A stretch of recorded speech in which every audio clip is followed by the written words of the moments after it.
से प्रकाश अंबेडकर साहब हमारे साथ है और साउथ मुंबई के जो एमपी कैंडिडेट है अफजल दाऊदानी के लिए डोंगरी पहुंचे हैं। सर, ये बदलाव देखने मिलेगा, आपके आने से कितना फर्क पड़ेगा? ये कि हमने यही कहा है कि भैया पार्टी का जो वोट है 2 लाख वोट जो है वो 2 लाख वोट जो है अफजल दाऊदानी के खेमे में जाए। अब रहा है कि यहाँ के मुस्लिम समाज का जो वोट है वो अहम वोट है, ऐसा मैं मान के चलता हूँ। इस वोट पे नजर जो है वो शिवसेना अरविंद सावंत की भी है और अफजल दाऊदानी की भी है। मैं लोगों से यही कहूंगा कि अफजल दाऊदानी ये समाज का व्यक्ति है और अरविंद सावंत से पार्लियामेंट में अच्छी परिस्थिति रख सकता है, मुसलमानों की समस्या रख सकता है कि जो अरविंद सावंत कर नहीं सकते। मुसलमानों को अपनी समस्या रखने के लिए एक मौका मिला है, ऐसा मैं मान के चलता हूँ। उस मौके का उन्होंने फायदा लेना चाहिए।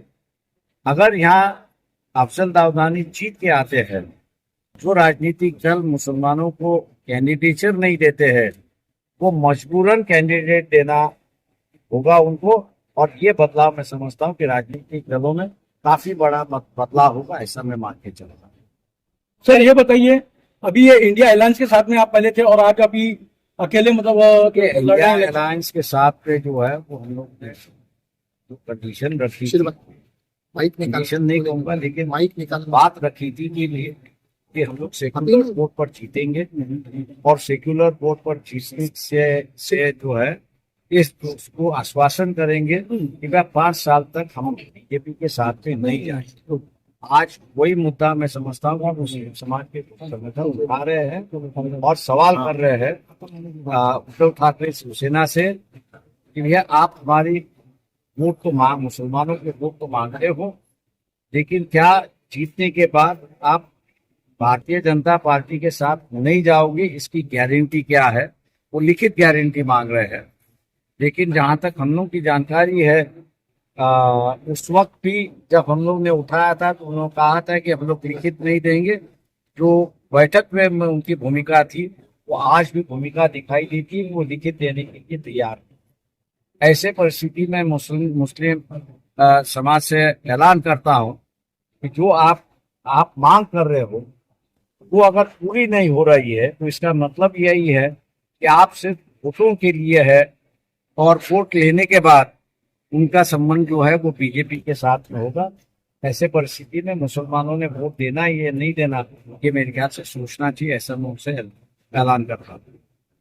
सर एक चीज ये पूछना चाहता हूँ, अभी ये जैसे बहुत से लोग कह रहे हैं कि अफजल दाऊदानी वोट काटने के लिए खड़े, तो उनको आप क्या कहना चाहेंगे? सवाल ऐसा है कि यह मैंने जैसे कहा कि औरंगाबाद की सीट पर भी वही चर्चा हुई, लेकिन वहां पे मुस्लिम कैंडिडेट जीत गया क्योंकि पार्टी के जो वोट थे वो उस पार्टी के वोट जो है वो मुस्लिम कैंडिडेट को मिले। उसी तरह हम ये कह रहे हैं कि साउथ बॉम्बे की कॉन्स्टिट्यूंसी में पार्टी के पास करीब करीब 2 लाख वोट है। वो 2 लाख वोट जो है वो अफजल दाऊदानी के पास वैसे की वैसे ही जाएंगे, उनको ही गिरेंगे। अब ऐसा है ये 2 लाख में जो है 1.5 लाख वोट अगर मिलता है तो मेरे ख्याल से यहाँ पर जीत है, इसकी एक परिस्थिति है। इस पर मेरे ख्याल से मुस्लिम समाज ने गौर से सोचना है। सर, एक आखिरी सवाल हमारे न्यूज के माध्यम से आप वोटर को और जो नई वोटर है, खासकर जो नए वोटर है जो पहली बार वोट करेंगे, उसको क्या मैसेज देना चाहिए? देखिए, पहला वोटर जो है वो वोट करने के लिए तैयार नहीं है, ऐसी एक परिस्थिति है। लेकिन जो माइनॉरिटी वोटर है मैं उससे ये कहूंगा कि आपका ये पहला वोट है, एक मौका है आपको कि एक माइनॉरिटी कैंडिडेट जो है उसको जिताने का एक मौका है। इसलिए पूरी ताकत से यंगर वोटर ने वोट करना चाहिए, अपना एक समाज का कैंडिडेट जो है वो पार्लियामेंट में भेज देगी। सर जिस तरह से कैंडिडेट जीत के आया आपका, अगर देखा जाए कि सरकार बनाने को अगर सपोर्ट की जरूरत पड़े आप किसको सपोर्ट करेंगे? इंडिया अलायंस में? सवाल ऐसा है, मैं टेढ़ा जवाब देता हूँ उसको। हम लोगों को किसने रोका है कि बीजेपी के साथ में हम लोग ना जाए? कौन रोका है? कौन रोक रहा है?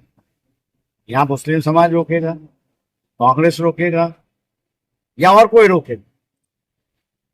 आजाद है, जैसे मुस्लिम समाज आजाद है वैसे हम भी आजाद है। लेकिन हम लोग ने अपने आप को रोका है कि भैया अपनी लड़ाई जो है वो बीजेपी के साथ है, आरएसएस के साथ है।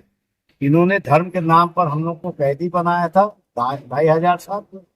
संविधान के माध्यम से आजादी मिली है, उस आजादी को अगर बरकरार रखना है तो हम लोगों को अपनी लड़ाई लड़नी है और बीजेपी को विरोध करना है।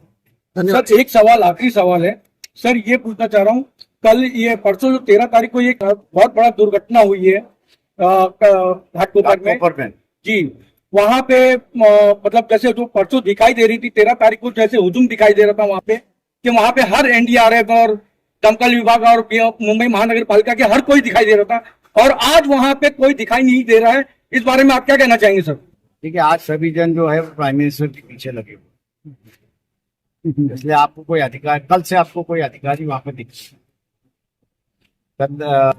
शाम के वक्त में वहां पर था, लेकिन अधिकारी आधे चले गए थे और वो जो उठाने का जो काम है वो मेरे ख्याल से अब तक पूरा नहीं हुआ, और उसके नीचे मेरे ख्याल से अभी लोग बदबू आने लगी। ऐसे में मानते बदबू आने लगी, वहां से बदबू आ रही है।